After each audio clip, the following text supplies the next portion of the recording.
Students, आज हम लोग कॉन्ग्रुएंस ऑफ ट्रायंगल के बारे में पढ़ेंगे। और कॉन्ग्रुएंस ऑफ ट्रायंगल के बारे में, कॉन्ग्रुएंस के बारे में आप सब आदमी पहले से भी जानते हैं कि कॉन्ग्रुएंट फिगर किसको कहते हैं। वैसा कोई भी दो फिगर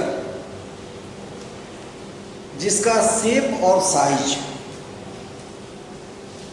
इक्वल हो उसको हम लोग कॉन्ग्रुएंट फिगर कहते हैं। Any two figure whose shape and size both are equal, मतलब कॉन्ग्रुएंट फिगर में क्या होता है, कॉन्ग्रुएंट फिगर शेप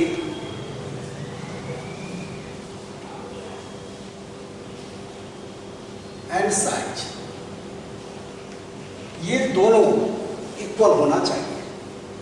शेप और साइज दोनों इक्वल होगा तो इसको हम लोग कॉन्ग्रुएंट फिगर कहेंगे। Any two figure are said to be congruent if their shape and size both are equal. Clear? अब आप देखिए कि शेप को हम लोग डिनोट करते हैं इस साइन से, रिप्रेजेंट करते हैं। यदि शेप इक्वल है तो हम लोग रिप्रेजेंट करेंगे इस तरह के साइन से, और साइज इक्वल है तो इसको रिप्रेजेंट करेंगे इक्वल टू के साइन से। ठीक है? तो कॉन्ग्रुएंट के लिए साइन क्या हो जाएगा, तो कॉन्ग्रुएंट के लिए साइन हो जाएगा ये कि चूंकि साइज भी इक्वल है और शेप भी इक्वल है, ये रिप्रेजेंट करता है शेप को। यदि शेप इक्वल है तो इसको, केवल शेप इक्वल है तो इसको, और शेप और साइज दोनों इक्वल है तो इस दोनों को एक साथ। साइज केवल इक्वल है तो केवल इसको, शेप इक्वल नहीं है, साइज इक्वल है तो आप इसको कह सकते हैं। जैसे x equal to y, x और y का वैल्यू बराबर है। x इक्वल टू वाई का क्या मतलब, x और y का वैल्यू बराबर है। अब x का भी साइज और शेप दोनों बराबर है। यदि x और y के, x का शेप और साइज, y के शेप और साइज के दो फिगर है x और y, लेट कीजिए कि x and y are two figures and they have their shape and size both are equal, then x and y said to be congruent, and congruent के लिए sign आपका ये आ गया। Clear हो गया? तो congruent फिगर किसको कह दिए वो समझ गए। ये कहते हैं सिमिलर को, ये साइन, चूंकि यदि कोई दो फिगर जिसका शेप केवल इक्वल, जैसे सपोज कीजिए कि एक इक्विलेटरल ट्रायंगल आपने ड्रॉ किया, वो है 2 सेंटीमीटर साइड का। दूसरा इक्विलेटरल ट्रायंगल आपने ड्रॉ किया जो 3 सेंटीमीटर साइड का है। एक इक्विलेटरल ट्रायंगल ड्रॉ किए जिसका साइड का लेंथ है 2 सेंटीमीटर, 2 सेंटीमीटर, 2 सेंटीमीटर। दूसरा इक्विलेटरल ट्रायंगल आपने ड्रॉ किया जिसके साइड का लेंथ है 3 सेंटीमीटर, 3 सेंटीमीटर, 3 सेंटीमीटर। चूंकि दोनों ABC और DEF, इस दोनों जो है वह क्या है, इक्विलेटरल ट्रायंगल। सभी एंगल इक्वल होंगे। इक्विलेटरल ट्रायंगल के ईच एंगल का मेजरमेंट आप जानते हो कि 60 डिग्री होता है, तो सभी एंगल भी इक्वल है। जब इसके शेप और साइज दोनों इक्वल है, जब इसका केवल शेप इक्वल है, दोनों इक्विलेटरल ट्रायंगल है तो शेप इक्वल है, और जब शेप इक्वल है तो इसको हम क्या कहेंगे, ये कहा जाता है similar figure. This is known as similar, और सिमिलर के लिए इस साइन। लेकिन यदि यहीं पर यह ट्रायंगल ABC के साइज के बराबर भी होता है, ये भी 2 सेंटीमीटर होता है, ये भी 2 सेंटीमीटर होता है, ये भी 2 सेंटीमीटर होता है, तो इसका शेप और साइज दोनों बराबर है, तो अब यह कहा जाता है कि ABC congruent triangle DEF। Clear हो गया कि कोई भी दो फिगर यदि उसका शेप इक्वल है तो वह सिमिलर होगा, लेकिन यदि शेप और साइज दोनों इक्वल है तो वह कॉन्ग्रुएंट होगा। So we can say that each and every congruent figure are similar also, but all similar figure are not said to be congruent. सभी सिमिलर फिगर को हम कॉन्ग्रुएंट नहीं कह सकते हैं, लेकिन सभी कॉन्ग्रुएंट फिगर को हम सिमिलर कह सकते हैं, क्योंकि सिमिलर में केवल शेप का इक्वल होना चाहिए और कॉन्ग्रुएंट में शेप और साइज दोनों इक्वल होना चाहिए, इसलिए ये ऐसा होता है। ठीक है, अब हम लोगों को कॉन्ग्रुएंसी में पढ़ना है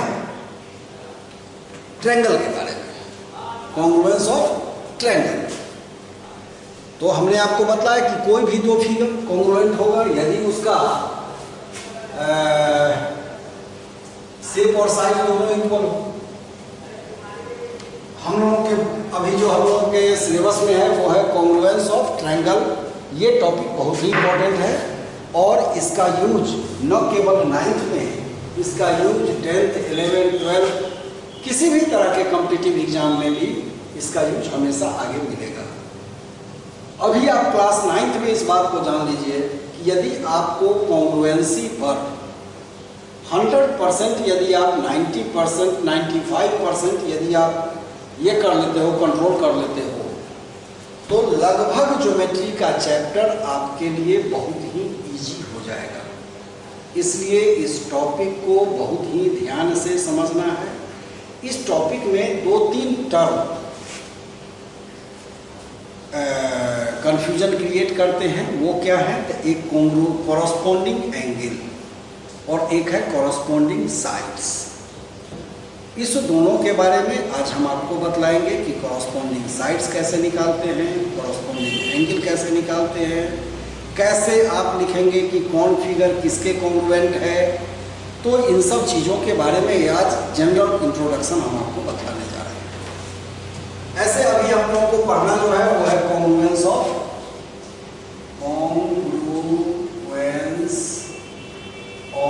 ट्रायंगल्स। तो आप जान लीजिए कि कॉन्ग्रुएंस ऑफ ट्रायंगल के लिए कि कोई भी दो ट्रायंगल कॉन्ग्रुएंट होगा, इसको हम कैसे समझेंगे, कैसे जानेंगे कि यह दोनों कॉन्ग्रुएंट है। तो इसके लिए कुछ क्राइटेरिया डिसाइड किया गया। तो वो क्राइटेरिया क्या है? तो देयर आर 5 क्राइटेरियाज। क्राइटेरिया में एक सबसे पहला क्राइटेरिया है SAS, दूसरा क्राइटेरिया है SSS, तीसरा क्राइटेरिया है ASA, चौथा क्राइटेरिया है RHS और पांचवा क्राइटेरिया है AAS। इस सब को हम लोग लिखते हैं side, angle, side, side, side, side, angle,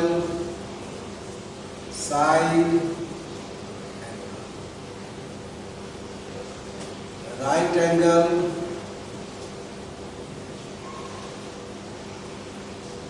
hypotenuse side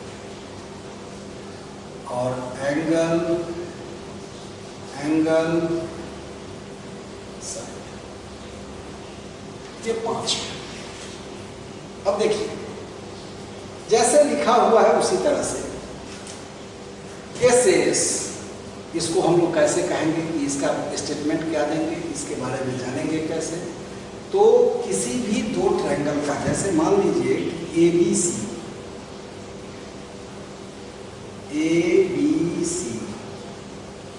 और DEF,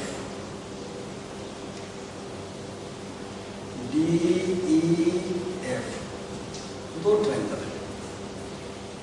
ABC and DEF are two triangles in such a way that AB equal to DE, AB equal to DE, AC equal to DF और angle A equal to angle B। अब यहां देखिए, two sides and included angle of one triangle is equal to corresponding two sides and included angle of another triangle, then both triangles are said to be congruent by SAS, side angle side.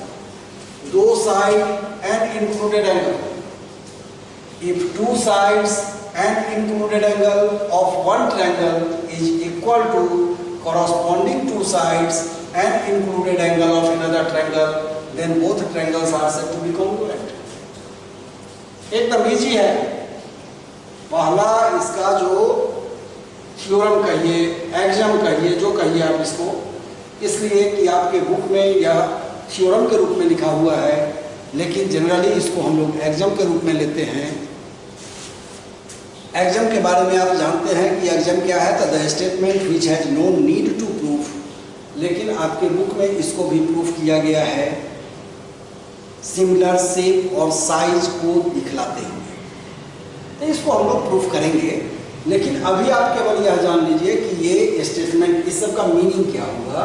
तो इस सब का meaning हो गया कि side angle side का मतलब हो गया कि if two sides and included angle of one triangle is equal to two sides and included angle of another triangle, then both triangles are congruent by SAS. Clear? दूसरा को देखिए आप, SSS. If all three sides AB, BC and AC, if all three sides of one triangle is equal to corresponding all three sides of another triangle, corresponding लगाना जरूरी है, corresponding all three sides of another triangle, then both triangles are said to be congruent by SSS.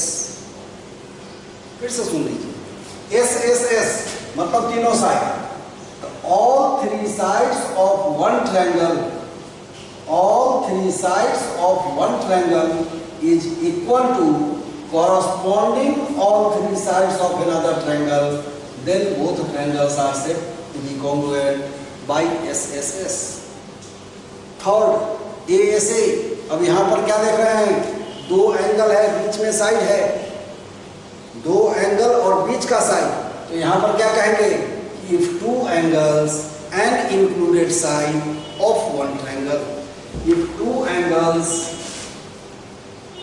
ये दो angle है और AB बराबर D के हो जाए, तो if two angles and included side,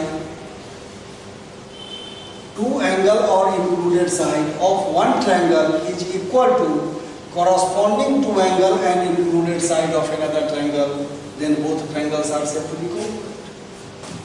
इसी तरह से राइट एंगल के केस में है, राइट एंगल ट्रायंगल के केस में कि कोई भी एक साइड, दो राइट ट्रायंगल कॉन्ग्रुएंट होगा, two right triangles are said to be congruent if their hypotenuse and a sides corresponding sides are equal. Two right triangles are said to be congruent if their hypotenuse and any one corresponding sides are equal, then both triangles are said to be congruent. और ये इसका axiom है, ये theorem जो है ये इसका axiom है, ये एक्सियम कहते हैं, ये कोरोलरी है, कोरोलरी, इसको हम लोग एक्सियम बोलते हैं।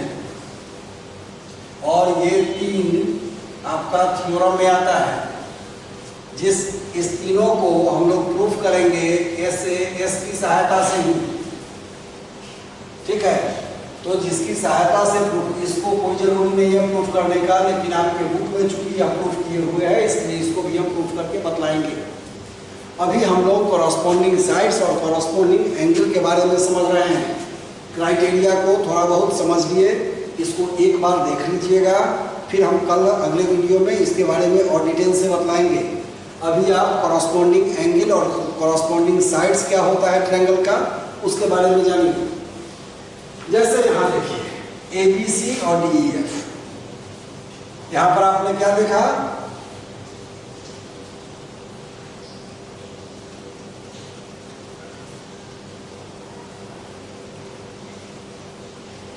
AB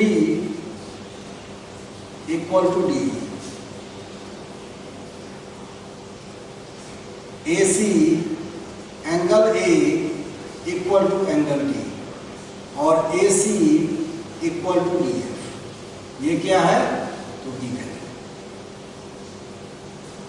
तो प्रूफ क्या करना है? तो अब इसमें कौन कौन ट्रायंगल कॉन्ग्रुएंट होगा? गिवन में हमको दिया हुआ है ए बी बराबर डी, एंगल ए बराबर एंगल डी और ए सी बराबर डी एफ। तो कॉन्ग्रुएंट कौन कौन ट्रायंगल होगा? तो आप लिखेंगे कि triangle A B C congruent triangle.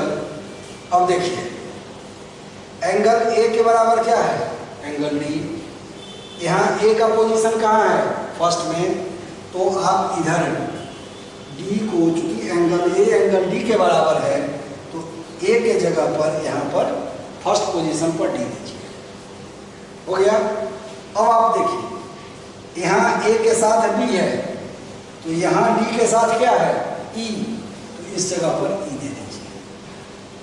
और यहाँ ए के साथ सी है, तो यहाँ डी के साथ क्या है? एफ है, तो यहाँ पर आप एफ दे दीजिए। चूंकि सी लास्ट में है, एफ लास्ट में, बी लास्ट में है, बी बीच में है तो ई बीच में, और ए फर्स्ट में है तो डी फर्स्ट में। अब इसके आधार पर आप कह सकते हैं कि ये साइड ए बी बराबर डी ई के, बी सी बराबर ई एफ के और ए सी बराबर डी एफ के। ये हो गया corresponding sides. A B equal to D E, B C equal to E F and A C equal to D F.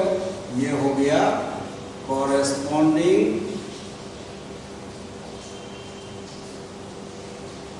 Sides. वहीं पर एंगल ए बराबर एंगल बी जो गिवन भी है, एंगल बी बराबर एंगल ई और angle C बराबर angle F. ये हो गया कॉरस्पॉन्डिंग एंगल्स। ये हो गया। इस तरह से लिखते हैं। जैसे सपोज कीजिए अब यहाँ पर हम दूसरा फिगर लेते हैं। ये आपका एक ट्रायंगल है ए बी सी, दूसरा ट्रायंगल है पी क्यू आर। इसमें एंगल ए बराबर एंगल क्यू के है, ए बी बराबर पी आर है, पी क्यू है, और ए सी बराबर क्यू आर है। अब यहाँ पर आपके ट्रायंगल का क्या नाम होगा? मतलब गिवन में क्या दिया हुआ है, तो आप सबसे पहले यहाँ पर लिखिएगा। इस तरह से फिगर जब रहे तो कौन किसके कॉन्ग्रुएंट है इसको लिखना है। तो आप कैसे लिखेंगे इसको समझिए। यहाँ पर गिवन में क्या देंगे? In triangle A B C and triangle P Q R, A B equal to P Q, angle A equal to angle Q और A C equal to Q R. तो हम लिखेंगे triangle A, so triangle A B C पहले लिख लीजिए, congruent का sign दे दीजिए, यहाँ ट्रायंगल लिख दीजिए। अब देखिए लिखेंगे कैसे, उसको ध्यान में दीजिएगा, यही ध्यान देना होता है। एंगल ए बराबर किसके है? क्यू के। यहाँ पर आप देखिए कि एंगल ए का पोजीशन कहाँ है? फर्स्ट में। तो इधर भी ए बराबर क्यू के है, तो क्यू का पोजीशन फर्स्ट में हो जाएगा। ए बराबर क्यू है, तो यहाँ पर एंगल ए का पोजीशन फर्स्ट में है ट्रायंगल एबीसी में, इसलिए इधर भी जो कॉन्ग्रुएंट फिगर होगा उसमें भी ए का फर्स्ट है तो क्यू का फर्स्ट होगा। अब दूसरा देखिए, ए बी बराबर किसके है? ए बी बराबर पी क्यू, मतलब ए के साथ क्या है लगा हुआ? बी। यहाँ पर क्यू के साथ क्या लगा हुआ है? पी। तो बी के जगह पर बी बराबर पी के हो जाएगा। तो बी के जगह पर क्या है? बी कहाँ है? मिडिल में, सेंटर में। तो पी भी सेंटर में हो जाएगा, और तब तीसरे के बराबर होगा तो ये हो जाएगा आर। मतलब triangle ABC congruent triangle Q P R, no कि पी क्यू आर। जनरली आप क्या कह देते हैं कि triangle ABC congruent triangle P Q R, लेकिन ये नहीं होगा। क्या हो जाएगा? Q P R. ABC triangle Q P R के बराबर। क्लियर? इसको समझिए, एबीसी क्यू पी आर के बराबर हो गया। अब यहां पर एंगल बी के बराबर, सो बीसी इक्वल टू किसके? तो बीसी यहां लास्ट में है, लास्ट टू, तो यहां का लास्ट टू किस क्या है? P R. बीसी बराबर पी आर। एंगल बी बराबर एंगल पी, और एंगल सी बराबर एंगल आर। ये इसका कॉरस्पॉन्डिंग साइड और कॉरस्पॉन्डिंग एंगल कहा गया। समझ गए इसको कि नहीं? इसी तरह से एक और फिगर हम आपको देते हैं। जैसे मान लीजिए कि एक फिगर है, चाहे इसी फिगर में हम लेते हैं एबीसी और पी क्यू आर। यहां पर इसके बराबर ये दिया हुआ है, और ये angle B A angle Q के बराबर है, ये नहीं दिया हुआ है, ये नहीं दिया हुआ है। तो आप कैसे लिखेंगे? यहां पर क्या दिया हुआ है? In triangle ABC and P Q R, A B equal to P Q, B C equal to P R, और A C equal to Q R. तो कौन सा ट्रायंगल किसके बराबर कॉन्ग्रुएंट होगा ये लिखना है। Triangle A B C congruent triangle किसके बराबर होगा ये लिखना है। देखिए एकदम इजी है। आप इस दोनों को लीजिए पहले। इस दोनों में कॉमन क्या है जो दोनों में हो? Point B. ए बी और बी सी में कॉमन क्या है? तो पॉइंट बी। यहां देखिए इस दोनों में कॉमन क्या है? उधर पी क्यू और पी आर है, तो पी क्यू और पी आर में कॉमन क्या है? Point P. यहां है पॉइंट बी और वहां है पॉइंट पी, तो यहां पर पॉइंट बी का पोजीशन कहां? सेंटर में।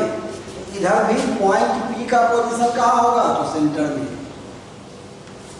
अब पॉइंट बी बराबर पॉइंट पी के हो गया, मतलब एंगल बी बराबर एंगल पी के हो गया।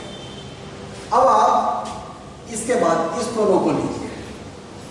इस दोनों में सी कॉमन है, तो फिर इस दोनों को लीजिए। इस दोनों में क्या कॉमन है? आर। तो सी बराबर आर के, आर सी का पोजीशन लास्ट में, तो आर का पोजीशन भी लास्ट में। अब स्वाभाविक है कि ए बी सी में बी सी बी बराबर पी के, सी बराबर आर के, तो तीसरा पॉइंट तीसरे के बराबर हो जाएगा, मतलब ए बराबर क्यू के, Q P R. A B C किसके सिमिलर हो गया? कॉन्ग्रुएंट हो गया, तो क्यू पी आर के। इस तरह से हम लोग निकालते हैं कोई भी फिगर हो। जैसे मान लीजिए कि आपको हमने एक फिगर दिया यहां पर एक्स वाई जेड, यहां दे दिए हम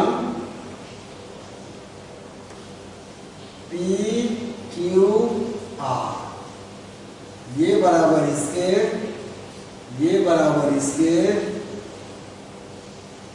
और ये बराबर इसके। अब हम कहें कि कौन किसके कॉन्ग्रुएंट होगा ये बतलाइए। कौन किसके कॉन्ग्रुएंट होगा, इसको कैसे बताएं? तो यहां पर आप देखिए कि triangle P Q R congruent triangle किसके होगा? तो पहले हमको गिवन में क्या दिया हुआ है यह देख लीजिए। तो गिवन में हमको दिया हुआ है एक्स वाई बराबर Q R Q R X Z बराबर है पी आर और वाई जेड बराबर है पी क्यू। हमने क्या कहा, पी क्यू आर का कॉन्ग्रुएंट कौन होगा। तो अब आप यहां पर देखिए, इधर इस दोनों में कॉमन क्या है, आर। तो इस दोनों में कॉमन क्या है, एक्स। आर का पोजीशन यहां कहां, लास्ट में। तो एक्स का पोजीशन भी यहां लास्ट में देंगे बिना किसी कंफ्यूजन के। जो पोजीशन आर का होगा वही पोजीशन एक्स का होगा। क्योंकि यहां पर इधर आर कॉमन है तो यहां एक्स कॉमन है। अब लास्ट टू वाले में देखिए, इसमें क्या कॉमन है, पी। तो इसमें क्या कॉमन है, जेड। तो यहाँ पी का पोजीशन फर्स्ट में, तो यहाँ जेड का पोजीशन फर्स्ट में। अब ये बीच वाला जो हो जाएगा वो तीसरा पॉइंट तीसरे के बराबर ऑटोमेटिकली हो गया, जेड वाई एक्स के बराबर हो जाएगा। मतलब P Q R congruent triangle Z Y X, न कि एक्स वाई जेड। वो गलती हो जाएगा, एक्स वाई जेड यदि कर देंगे तो वो गलत हो जाएगा। कहने का मतलब कि एंगल पी बराबर एंगल जेड, एंगल क्यू बराबर एंगल वाई और एंगल आर बराबर एंगल एक्स। यदि आप इसमें यह कह दीजिएगा कि sir angle X angle Y के बराबर हो गया, एंगल एक्स एंगल पी के बराबर हो गया, तो दैट इज रॉन्ग।